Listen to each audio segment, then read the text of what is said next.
ही सुवार्ता प्रथम तुम्हा यहूद्यांकडे आली होती, परंतु तुम्ही तर ती सुवार्ता हे वचन आज धिक्कारत आहात, नाकारत आहात. म्हणून आता आम्ही परराष्ट्रांकडे वळतो. ते प्रभूची सुवार्ता स्वीकारतील, प्रभूचं वचन स्वीकारतील. तेव्हा पौल आणि बर्नबा परराष्ट्रांकडे वळाले आणि त्यांना देवाची सुवार्ता सांगू लागले. तेव्हा बायबल सांगते की परराष्ट्रीय लोक आनंदित झाले. तेव्हा जितके सार्वकालिक जीवनासाठी नेमले होते तितक्या सर्वांनी मात्र प्रभू येशूच्या वचनावर विश्वास ठेवला. अशा प्रकारे परराष्ट्रामध्ये ही सुवार्तेची घोषणा होऊ लागली आणि अनेक परराष्ट्रीय प्रभू येशूला कबूल आणि ग्रहण करू लागले. पहा बायबल काय सांगते, पौल यहूद्यांमध्ये प्रभूचं वचन देत असताना या लोकांनी वचन स्वीकारलं नाही तर धिक्कारलं.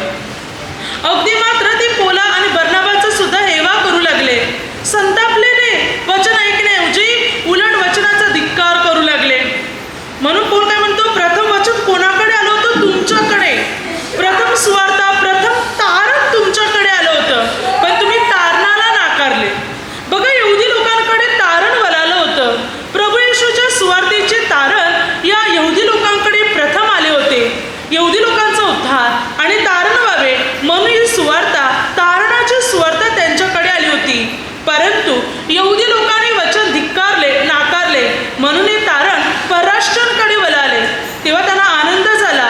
त्यांनी वचन स्वीकारले. जितके सार्वकालिक जीवनासाठी नेमले होते तितक्या सर्वांनी विश्वास ठेवला आणि अशा प्रकारे स्वार्थीची घोषणा सर्वत्र होऊ लागली. पण बायबल काय सांगते की अनेक लोक आज परराष्ट्रातून प्रभू येशूकडे वळालेले आहेत किंवा वळत आहेत किंवा पुढे वळणार.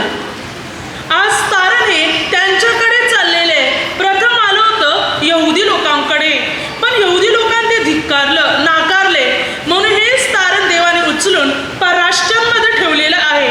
आज ते लोक स्वीकारत आहेत, आपल्या जीवनात उतरवत आहेत आणि त्यांचं आज तारण होत आहे. पण परमेश्वर तारण आपल्या जवळ आणत आहे, उद्धार आपल्या जवळ आणत आहे. कोण स्वीकारण्यासाठी तयार आहे? यहुदी लोकांनी ते नाकारलं, धिक्कारलं, पण परराष्ट्राने ते स्वीकारलं. काय आज आपण प्रभूचे तारण, प्रभूचा उद्धार जो आपल्या जवळ येत आहे तो आपण स्वीकारण्यासाठी तयार आहोत का? त्याचा स्वीकार आपण आपल्या जीवनात करण्यासाठी तयार आहोत का? आपण बायबलमध्ये पाहतो अनेक परराष्ट्रीय जे इस्रायली नव्हते, जे यहुदी नव्हते, अशा लोकांनी प्रभू येशूला कबूल आणि ग्रहण केले. अशा लोकांनी प्रभू येशूला मात्र स्वीकारले, परमेश्वर पित्याला स्वीकारले. परमेश्वर पित्यावर ते भरोसा ठेवू लागले.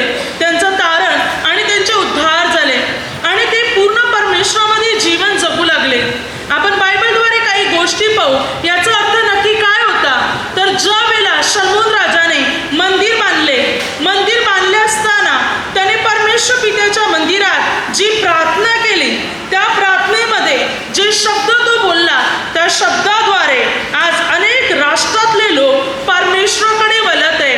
बायबल सांगते 1 राजामध्ये 8 अध्यायामध्ये वचन काय सांगते पहा, 41 ते 43 वचनात, तुझ्या इस्रायल लोकातला नव्हे असा कोणी परदेशी तुझ्या नामास्तव परदेशाहून आला आणि कारण तुझे मोठे नाम, बलिष्ठ हात व पुढे केलेला बाहू ही सर्व त्याच्या ऐकण्यात येणारच आणि त्याने येऊन या मंदिराकडे तोंड करून प्रार्थना केली, तर तू आपल्या स्वर्गातील निवासस्थानातून ती ऐक व हा परदेश ज्या कशासाठी तुझा धावा करील ते कर, म्हणजे या भूतलावरील सर्व देशाचे लोक तुझे नाम ऐकून, तुझे नाम ओळखून तुझ्या इस्रायल लोकांप्रमाणे तुझे भय बाळगतील आणि मी जे मंदिर बांधले त्यावर तुझे नाम आहे हे त्यास कळून येईल. काय सांगते बायबल? शलोमोन राजा म्हणत आहे की एक परदेशीय कोणी प्रभू तुझ्याकडे आला का? कारण तुझे नाव, तुझं बलिष्ठ हात, तुझा बाहू याचे नाव साऱ्या जगात होणारच, याची सुवार्ता त्यांना कळणारच. प्रत्येकाच्या कानापर्यंत परमेश्वराची ओळख पोचणार, परमेश्वराच्या सामर्थ्याची ओळख पोचणार. हे होणार. देव जे कार्य करतो, चमत्कार घडवतो,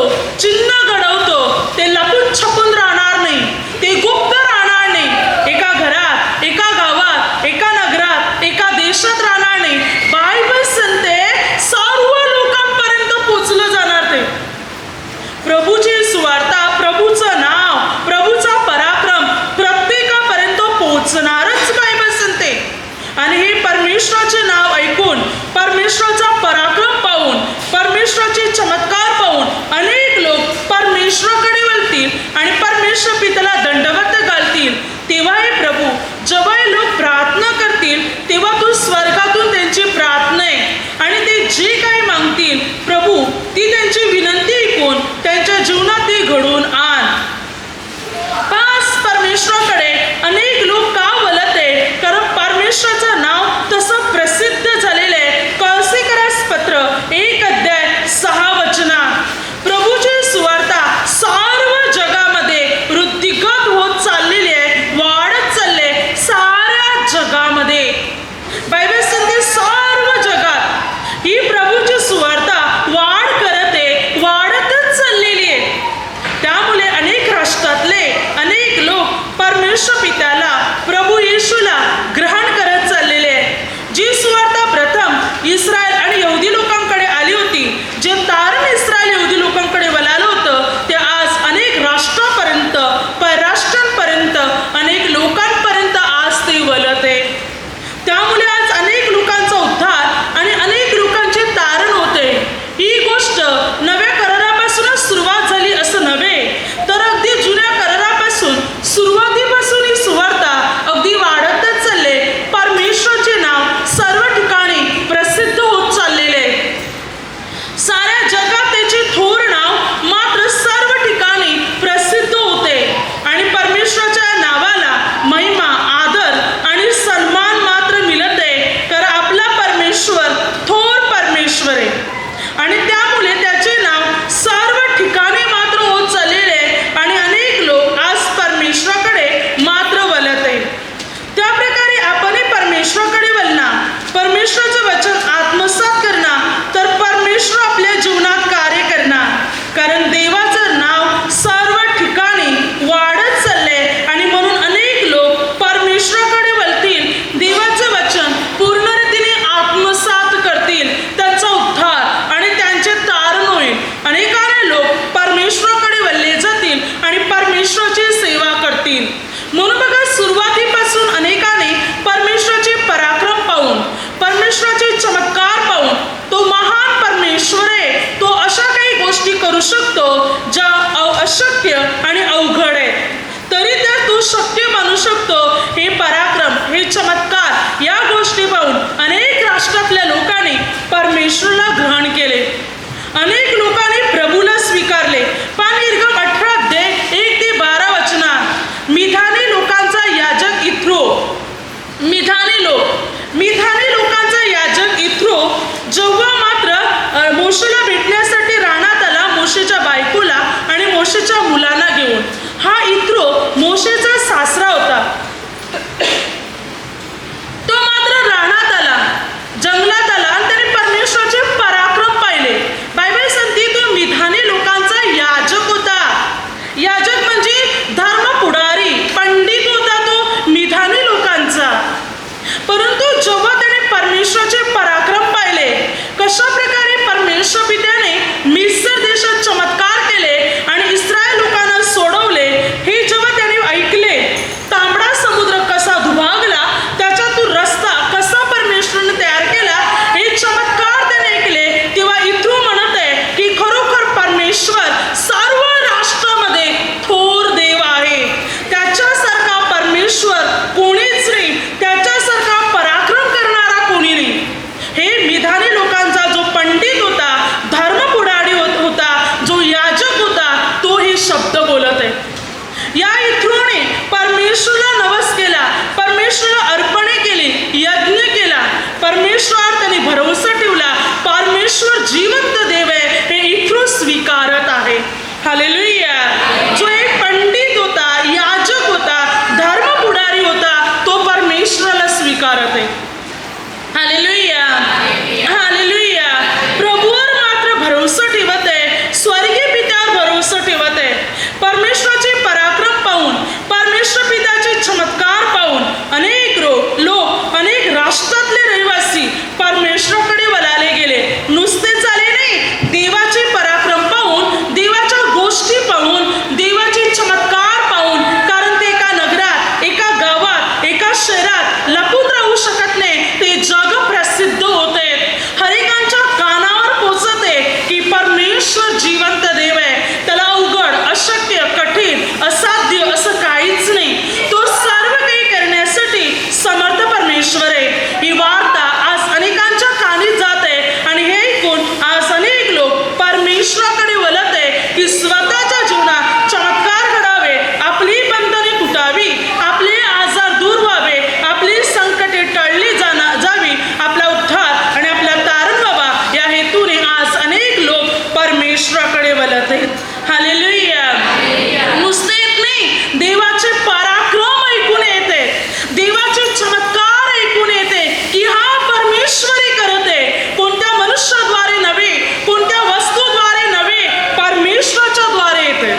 मनुष्य त्याला आणत नाही, तर परमेश्वराचे पराक्रम त्यांच्या कानी पोचत आहे आणि ते ऐकून ते परमेश्वराकडे वळत आहे. पहा बायबल सांगते योशुवा 2 अध्याय आणि योशुवा 6 अध्यायमध्ये, योशुवा 2 अध्याय बायबल काय सांगते पहा. जेव्हा योशुवाने 2 हेर पाठवले येरियो हेरण्यासाठी, की जा येरियो हे नगर कसे काय त्याचा भेद काढून आणा, तेव्हा हे योशुवाने पाठवलेले हेर येरियो शहरात आले. ही बातमी येरियोच्या राजाला लागली. त्यावेळी 2 हेर राहाब नावाच्या एका वेश्येच्या घरी उतरले होते. जेव्हा ही बातमी येरियोच्या राजाला लागली, तेव्हा त्याने आपल्या लोकांना सैनिकांना पाठवलं की त्या दोघांना पकडण्यासाठी, की हां इस्रायलातले हेर आलेले आहेत आपल्या देशाचा भेद काढण्यासाठी. तेव्हा त्याने बातमी कळाली की ते राहाब नावाच्या वेश्येकडे उतरलेले आहेत. इथे राहाब नावाच्या वेश्येने त्या दोघांना लपून ठेवले. आणि जेव्हा येरियोच्या राजाचे सैनिक तिच्याकडे आले, तिला विचारू लागले, तेव्हा तिने म्हटलं माझ्याकडे 2 पुरुष आले होते खरे, पण ते कुठून आले कुठचे होते माहिती नाही, पण ते इथून गेलेले आहे. तुम्ही लवकर जा आणि त्याला शोधून काढा. परंतु हिने तर त्या दोघांना लपून ठेवले होते. पण जेव्हा तुम्ही इकडे येरियोवर येतील तेव्हा माझी आणि माझ्याबरोबर माझ्या कुटुंबाची आठवण करा. मी तुम्हाला इथून सोडवते, बाहेर काढते, पण जेव्हा तुम्ही येरियोवर चढाई करून येतील तेव्हा मला आणि माझ्या घराण्याला वाचवा. तेव्हा मात्र या योशुवाने पाठवलेल्या हेराने म्हटलं, हा किरमिजी रंगाचा दोर, हा लाल मरूप रंगाचा दोर तू या खिडकीला बांधून ठेव. जेव्हा आम्ही येरियोवर चढाई करून येतील तेव्हा हा दोर पाहून मात्र आम्ही तुझा बचाव करतील. तुझ्या घराचं काही नुकसान होणार नाही. तुझं जे कोणी नातेवाईक असतील, तुझ्या कुटुंबातले जे लोक असतील, त्या सर्वांना घरामध्ये जमव, म्हणजे आम्ही त्यांचा बचाव करू आणि मात्र तुमच्यातील कोणाच्याही जीवाचा नाश होणार नाही. तेव्हा मात्र त्या दोघांना तिने खिडकीतून उतरवले आणि हा किरमीचे दोर तिने आपल्या खिडकीला बांधून ठेवला. पुढे मात्र हे हेर योशुवापर्यंत पोहोचले आणि येरियोची संपूर्ण बातमी दिली. 6 अध्याय. जेव्हा योशुवा इस्रायल लोकांसह येरियोवर चढाई करून आला, तेव्हा त्याने 7 दिवसात 13 प्रदक्षिणा घातल्या. 6 दिवसात 6, 7व्या दिवशी 7 प्रदक्षिणा, 7 दिवसात 13 प्रदक्षिणा घातल्या देवाचा कोश घेऊन येरियोच्या भोवती. आणि मग परमेश्वराचा जयघोष केला, परमेश्वराची स्तुती केली. तेव्हा येरियोचा जो कोट येरियोच्या राजाने इस्रायल लोकांच्या भीतीमुळे उंच असा उभारला होता, तो जागच्या जागेत कोसळून पडला. इस्रायल लोक येरियोमध्ये प्रवेश करत आहे आणि संपूर्ण येरियो नष्ट जाळून भस्म करत आहे. परंतु राहाब तिच्या घराण्याला, तिचे जे आई वडील किंवा तिचे जे नाते, तिचे जे लोक होते, या सर्वस्वांना त्याने बाहेर काढले आणि त्यांना वाचवले. आज राहाबाचे घराणे इस्रायलामध्ये वस्ती करून आहेत. ती परमेश्वराचं भय बाळगत आहे. का? कारण तिने स्वीकारलं परमेश्वरच खरा देव आहे. तो येरियोवर नक्कीच चालून येईल परमेश्वर आपल्या इस्रायल लोकांचं. हे या वेश्येने, राहाब नावाच्या वेश्येने स्वीकारलं.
आणि अर्पा अशा प्रकारे तिच्या दोन्ही मुलांच्या या बायका होत्या.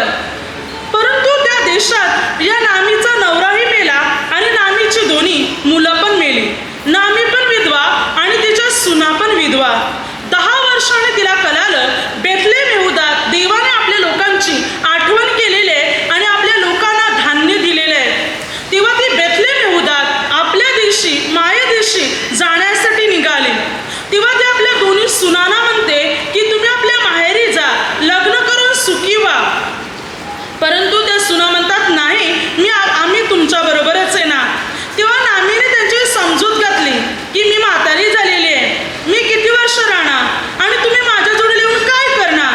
घरी जा, तरुण आहात तुम्ही, लग्न करा, संसार करा, सुखी जीवन जगा. तेव्हा अर्पा मोठी सून आपल्या माहेरी गेली. पण लहान सून जी रूत होती तिने म्हटलं नाही, तुमचा देव तो माझा देव. 16 वचन, 1 अध्याय 16 वचन रूत. तुमचा देव तो माझा देव, तुमचे लोक ते माझे लोक, मी तुम्हा बरोबर येणार. रूत नामी बरोबर जायला तयार झाली. मात्र नामीने तिची समजूत घातली, पण रूत ऐकायला तयार नाही. मग नामीने विचार केला की आता हिचा निर्णय झालेला आहे माझ्या जोडीला येण्याचा. का रूतने म्हटलं तुमचा देव तो माझा देव, तुमचे लोक ते माझे लोक? कारण रूतपर्यंत परमेश्वराची सुवार्ता पोचली होती. तिच्या कानावर ही सुवार्ता पोचली होती. परमेश्वर जिवंत देव तिला कळाले होते, तिला हे समजले होते. आपल्या रूत या पुस्तकामध्ये 4 अध्याय, पण रूतची जी स्टोरी आहे, गोष्ट आहे, रूतच्या बाबतीत सुरुवातीला तिने परमेश्वरावर कसा विश्वास ठेवला, कसा भरोसा ठेवला, ही गोष्ट काही कालांतराने माहिती पडली, जी हल्ली आता बायबलमध्ये मिळत नाही. काही कालांतराने ही गोष्ट माहिती पडली की रूतने मोआब देशात असताना परमेश्वराला आपलं परमेश्वर म्हणून स्वीकारलं होतं. तिच्या कानापर्यंत देवाची सुवार्ता पोचली होती. ती मोआबी होती, पण तिने परमेश्वराला ग्रहण केले होते. तरुण विधवा असूनही आपल्या सासू बरोबर का जायला तयार झाली? कारण तिने परमेश्वराला स्वीकारलं होतं. तिला माहिती होतं की परमेश्वर माझा देव आहे. तिने कोणती लालच बाळगली नाही, कोणती इच्छा बाळगली नाही, कोणता मोह बाळगला नाही. तिला एवढंच माहिती होतं परमेश्वर माझा देव आहे. आणि या कारणास्तव रूत निघाली होती नामीच्या जोडीला जायला. ती नामीच्या गावात बेथलेम यहूदात आली. कष्ट मेहनत करून सासूचं पोट भरू लागली. परमेश्वराने तिच्यावर अनुग्रह केला. बायबल सांगते रूत या पुस्तकात 2 अध्यायामध्ये 12 वचना, ती परमेश्वर पित्याच्या पंखाखाली आश्रयास आली होती. म्हणून बोआज म्हणतो परमेश्वर पिता तुला पुरी पारितोषिक देईल, पूर्ण बक्षीस देईल तुला, कारण तू परमेश्वराच्या पंखाखाली आश्रयास आलेली आहे. तू सासू करता आलेली आहे, तू या गावात राहायला आली असं नाही, तू परमेश्वराकरता आलेली आहेस.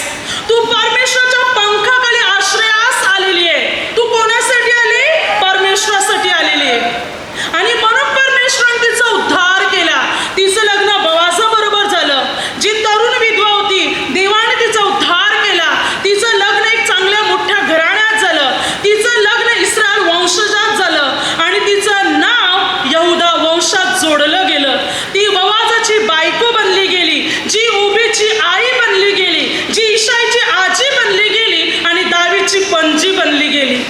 म्हणून तिचं नाव मत्ती पुस्तकामध्ये 1 अध्याय 5 वचनात तिचं नाव तिथे जोडलं गेलंय. नव्या करारात त्या रूतचं नाव जोडलं गेलं. प्रभू येशूच्या मात्र वंशावलीमध्ये, प्रभूच्या वंशावलीमध्ये रूतचं नाव जोडलं गेलं. जी मोआबी होती तिचं नाव इस्रायल वंशात तर जोडलं गेलं, परंतु प्रभूच्या वंशावली सुद्धा, कारण तिने परमेश्वराला ग्रहण केलं होतं, तिने परमेश्वराला स्वीकारलं होतं. तिच्या कानी पोचली होती परमेश्वराची सुवार्ता, परमेश्वराचं वचन तिच्या कानी पोचलं होतं आणि त्यामुळे तिने परमेश्वराला ग्रहण केलं होतं. ना दबाव, ना जबरदस्ती, ना कोणत्या मानवाद्वारे, तर परमेश्वराच्या पराक्रमाच्या गोष्टी, चमत्काराच्या गोष्टी तिच्या कानापर्यंत पोचल्या होत्या. त्याद्वारे तिचा उद्धार झाला होता. त्याद्वारे तारण तिच्या जवळ येऊन पोचलं होतं. Hallelujah, hallelujah. म्हणून बायबल सांगते की आज अनेक लोक परमेश्वराला कबूल आणि ग्रहण का करत आहे. अनेक राष्ट्रातले, अनेक देशातले, अनेक प्रांतातले लोक का प्रभूला स्वीकारत आहे. त्यांच्या कानी पोचत आहे परमेश्वराचे पराक्रम, त्यांच्या कानी पोचत आहे परमेश्वराचे चमत्कार. तो महान परमेश्वर आहे, तो अद्भुत परमेश्वर आहे, तो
बायकोचे नियम पाळू शकता. ही गोष्ट ऐकल्यानंतर बायबल काय सांगते बघा. बायबल सांगते 31 वचनात, त्यातला बोध वाचून त्यांना आनंद झाला. काय झालंय परष्टांना? हा बोध ऐकून त्यांना आनंद झाला. ते परमेश्वरामध्ये वाढू लागले, इतके देवामध्ये जीवन जगू लागले की सीला वचन काय सांगते पा, सीला तर तिकडेच राहिला. सीलाला तिथे राहणं इतकं आवडलं त्या परराष्ट्रीय लोकांना, ज्याने प्रभूला कबूल केलं होतं. मात्र त्या लोकांना सीलाला राहायला आवडलं की तो तिकडेच राहिला. तो सांगतो आणखीन जे दिवस ठरवले होते त्यापेक्षा तो आणखीन तिकडे राहिला. सीलाला तिथे राहायला बरं वाटलं, कारण तिथे परमेश्वराचा आनंद, परमेश्वराची शांती निर्माण झाली होती, परमेश्वराचे गौरव प्रकट झाले होते. कारण ह्या लोकांनी चमत्कार पाहिला होते, परराष्ट्रीयाने त्यांचं जीवन बदललं होतं, तारण उद्धार त्यांच्याकडे वळालं होतं. हालेलुया. म्हणून कोणावर दबाव नाही, कोणावर जबरदस्ती नाही. परमेश्वर उद्धार करत आहे, परमेश्वर तारण करत आहे. प्रत्येक मनुष्य स्वातंत्र्य आहे. परमेश्वराने प्रत्येक मानवाला स्वातंत्र्य दिलेले आहे. मात्र आपण परमेश्वरावर भरोसा ठेवणारे मजबूत एक व्यक्ती पाहिजे. देव कोणावर दबाव टाकत नाही, जबरदस्ती करत नाही, तर मात्र प्रत्येकाला त्याने स्वातंत्र्य दिलेले आहे. ज्याच्या व्यक्तीच्या कानापर्यंत देवाची स्वार्थ पोचत आहे, ते आज परमेश्वराला कबूल आणि ग्रहण करत आहे, स्वीकारत आहे. दानिएल 4 अध्याय आणि दानिएल 6 अध्यायामध्ये पाहतो, नबुकदनेस्सर राजा जो एक बाबिलोन राजा होता, जेव्हा नबुकदनेस्सर राजाला जे स्वप्न पडले, त्या स्वप्नाचा अर्थ दानिएल संदेष्टाने सांगितला. आणि जेव्हा मात्र दानिएलने सांगितल्याप्रमाणे नबुकदनेस्सर राजाच्या जीवनात घडलं गेलं. कशा प्रकारे त्याला मनुष्यातून पशुमध्ये घालून दिलं आणि मग त्याला मात्र समजलं की सर्वात श्रेष्ठ परमेश्वर आहे. हे जेव्हा नबुकदनेस्सरला कळाले तर 4 अध्यायामध्ये काय सांगते, तेव्हा नबुकदनेस्सर परमेश्वराचे चमत्कार आठवू लागला, सांगू लागला, वर्णन करू लागला की खरोखर परमेश्वर जिवंत देव आहे, परमेश्वर पराक्रमी परमेश्वर आहे. हे नबुकदनेस्सर राजाला कळालं आणि मग तो परमेश्वराचे चमत्काराचे वर्णन करू लागला. त्याचे परिवर्तन झाले 4 अध्यायामध्ये दानिएल. अगोदर त्याने काही गोष्टी पाहिल्या होत्या, पण आता पूर्ण बदल झाला नव्हता. बदल झाला 4 अध्यायामध्ये आपण पाहतो. 6 अध्यायामध्ये दारावेश राजा, मात्र त्यांनी पाहिलं की दानिएलला सिंहाच्या गुहेत टाकून सिंह दानिएलला खाऊ शकले नाही. पण ज्या लोकांना दानिएलला बाहेर काढल्यानंतर ज्या लोकांना सिंहाच्या गुहेत टाकलं, ताबडतोब सिंहाने त्यांना खाऊन टाकलं. तेव्हा दारावेश राजालाही कळालं की मात्र दानिएलचा देव परमेश्वर, इस्रायलचा देव महान आणि मोठा परमेश्वर आहे.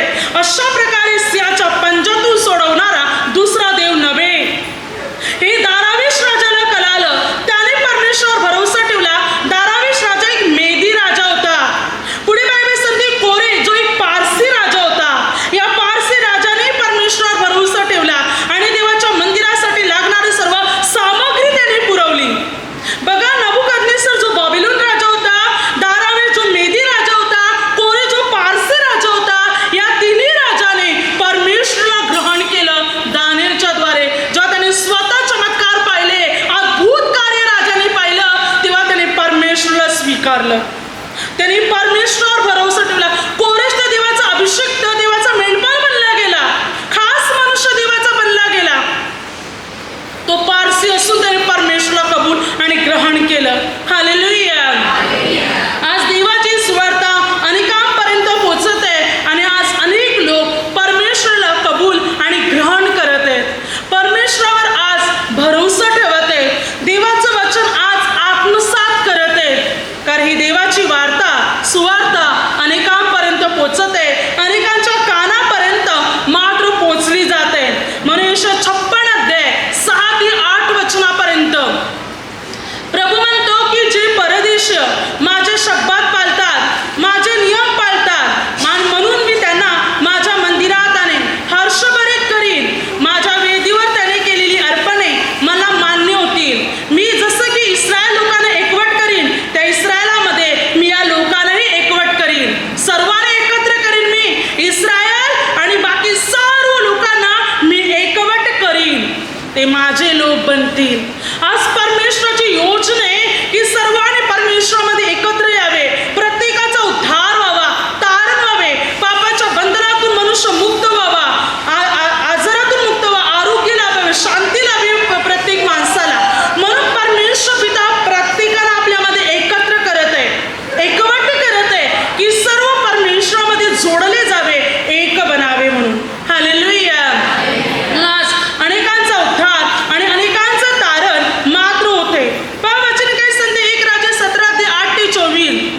जेव्हा दुष्काळ पडला होता तेव्हा परमेश्वर पित्याने एलियाला म्हटलं, सारफत येथे विधवेकडे जा. ही विधवा इस्रायली यहुदी नव्हती तर सिदोनी होती. हालेलुया. ही जी विधवा होती सिदोन नगरातली, जी विधवा होती, मात्र वचन काय सांगते बा, सिदोनातील सारपत नगरातली, सिदोनातील सारपत नगरातली एक सिदोनी होती ती स्त्री परराष्ट्रीय.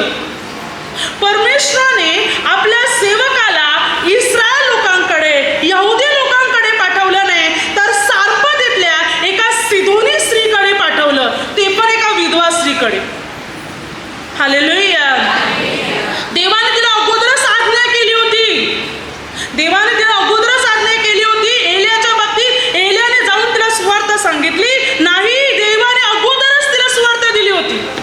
देवाचं नाव अगोदरच त्या सारपत येथे विधवीच्या कानावर पोचलं होतं, म्हणून देवाने तिला अगोदरच आज्ञा दिली होती. एलियाच्या बाबतीत एलिया तिथे पोचल्यावर या सारपत येथे विधवीकडे एक मुठभर पीठ, कुपीमध्ये थोडंसं तेल होतं, ती काटक्या जमा करत होती. भाकर बनवेन मी, माझा मुलगा खाईन, आम्ही मरून जाणार का दुष्काळ होता. एलियाने म्हटलं, लहानशी भाकर बनवून मला. परमेश्वर म्हणतो, प्रजनवृष्टी होईपर्यंत ना तुझ्या पिठाचं मटकं रिकामं होणार ना तेलाची कुपी आटणार. बायबल सांगते एलियाच्या सांगण्याप्रमाणे तिने पहिला एक लहान भाकर बनवून एलियाला दिली आणि बायबल सांगते प्रजनवृष्टी पाऊस पडेपर्यंत ना पिठाचं मटकं रिकामं झालं ना तेलाची कुपी आटली. 3.5 वर्षाचा दुष्काळ ओहोल आटेपर्यंत एलिया करिंथ या ठिकाणी होता. म्हणजे आसपास 6, 7, 8 महिने समोर वर्षभर असेल. जसं की बघा आता समज जूनमध्ये पाऊस सुरू होतो, जून, जुलै, ऑगस्ट, सप्टेंबरपर्यंत पाऊस होतो, पण मग विहिरी तलावे कितपर्यंत भरलेले असतात. 6 फेब्रुवारी, मार्च, एप्रिल किंवा मे येईपर्यंत काही विहिरी तलावे पण आटून जातात. दुसरा पावसाला येईपर्यंत आटून जाते. मग आता ही ओल आटली असणार पुढच्या दुसऱ्या वर्षाला.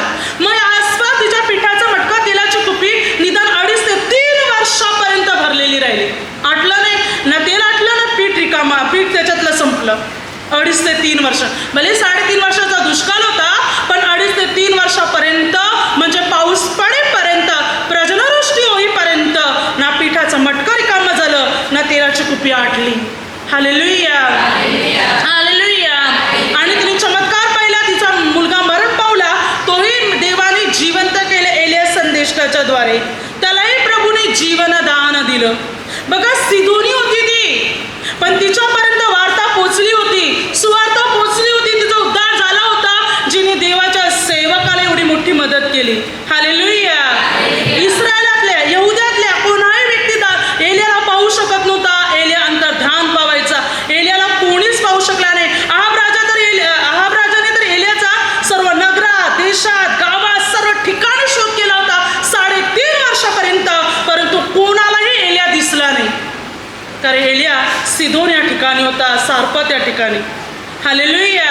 आणि कोणच भले त्याही नगरात शोध केला असणार, पण तरी एलिया दिसला नाही. ही फक्त स्त्री पाहू शकत होती, कारण तिने परमेश्वरला ग्रहण केलं होतं. जे लोक परमेश्वर पूर्ण विश्वास ठेवतात, प्रभूला आपला उद्धार करतात, मनापासून स्वीकारतात, तेच लोक अद्भुत गोष्टी पाहू शकतील. तीच एलियाला पाहू शकली, इस्रायल आणि यहुदी लोक पाहू शकले नाही. हालेलुया. पुढे बायबल सांगते 2 राजे 4:8 ते 37, सुनेम या ठिकाणातली स्त्री जी सुनेम करणी नव्हती, जी परराष्ट्रीय होती, अलिशा संदेशला त्या वाटेने जायचा, तेव्हा ती नवऱ्याला म्हटला, कोणीतरी देवाचा माणूस आहे वाटेने जात आहे, आपण धाब्यावरची वरची खोली रिकामी करू, त्या खोलीमध्ये झोपण्यासाठी खाट, बसण्यासाठी खुर्ची, मेज, मात्र समय सर्व गोष्टी ठेवू, म्हणजे तो आल्यावर तिकडे उतरत जाईल. अशा प्रकारे तिने सर्व गोष्टीची सोय केली. अलिशा संदेश यायचा, तिथे थांबायचा आणि ती मात्र त्याची सोय करायची. तेव्हा अलिशा संदेशने म्हटली, बाई आपल्यासाठी इतकं काही सारं करत आहे, आपण पण हिच्यासाठी काहीतरी केलं पाहिजे. तेव्हा अलिशा संदेशचा चाकर म्हणतो ती वाहन जाई, तिला मुलबाळ नाही. तेव्हा अलिशा संदेशने म्हटलं, येणाऱ्या पुढच्या वर्षी वसंत ऋतूत तुला मुलगा होईल. तेव्हा तिने म्हटलं, छे माझे वचन करू नका, परंतु अलिशा संदेशने सांगितल्याप्रमाणे खरोखर तिला मुलगा झाला. Hallelujah, hallelujah. या स्त्रीच्या जीवनात अगोदर चमत्कार घडला होता. देवाचं नाव तिने ऐकलं होतं, म्हणून देवाच्या माणसासाठी तिने खोलीची तयारी केली आणि मात्र ही सत्कृत्य केल्या. देवाने तिला बाळाची देणगी दिली जे तिला नव्हतं. ती वाहन होती, तिचा नवरा म्हातारा झाला होता, मग ती काही तरुण असणार, पण देवाने तिच्या जीवनात चमत्कार केला. या वयात देवाने तिला बाळाची देणगी दिली, जी एक सुनेम करणी होती, पण परमेश्वरावर तिने भरोसा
हा तर एक परराष्ट्रीय मनुष्य होता.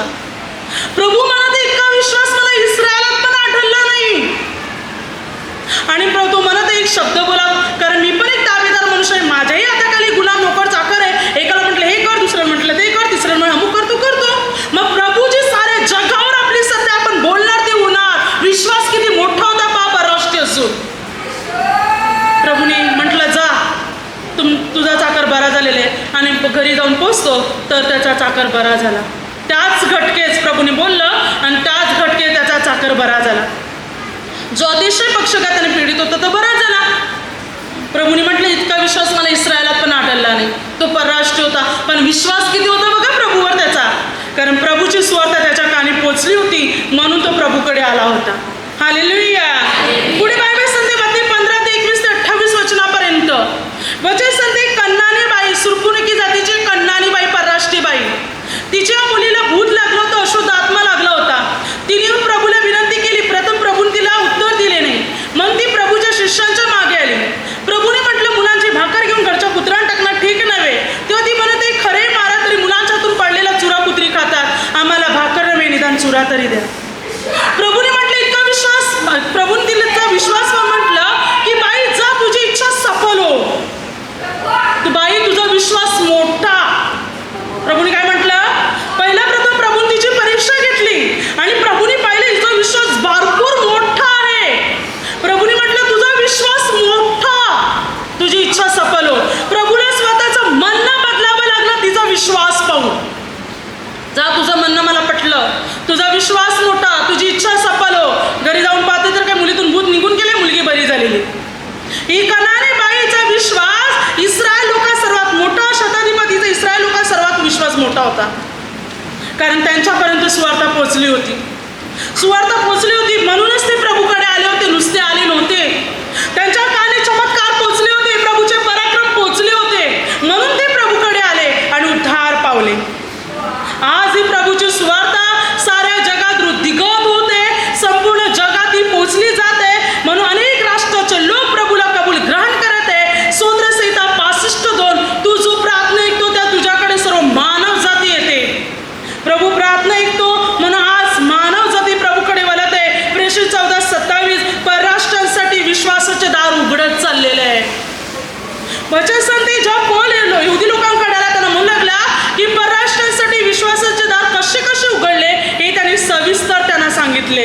आज उघडत आहे दार, आज उघडत आहे दरवाजा अनेक लोकांसाठी, परराष्ट्रांसाठी. म्हणून आज अनेक लोक परमेश्वराकडे वळत आहे. सांगण्यासाठी भरपूर आहे, भरपूर वचन आहे, परंतु वेळ मात्र फार कमी आहे. कर्नेल नावाचा प्रेषित 11 मध्ये हाही एक परराष्ट्रीय मनुष्य होता. तो प्रार्थना उपवास करणारा, दानधर्म करणारा होता. प्रभूच्या दूतांनी त्याला दर्शन दिले आणि मात्र त्याने म्हटलं की पेत्राला बोलावणे पाठव. प्रभू येशू बाबतीत माहिती नव्हतं, देव पित्या बाबतीत माहिती होतं. पेत्राने येऊन प्रभूची सुवार्ता त्याला दिली. तेव्हा कर्नेलला आपले इष्टमित्र, नातेवाईक, आपलं कुटुंब, जवळच्या अपत्य सर्वांना घेऊन बसला होता वचन ऐकायला. वचन ऐकत असताना संपूर्ण लोकांवर पवित्र आत्म्याचा वर्षाव झाला, पवित्र आत्म्याच्या दानाचा वर्षाव झाला. न सुनता न बप्तिस्मा, पण उद्धार मात्र झाला.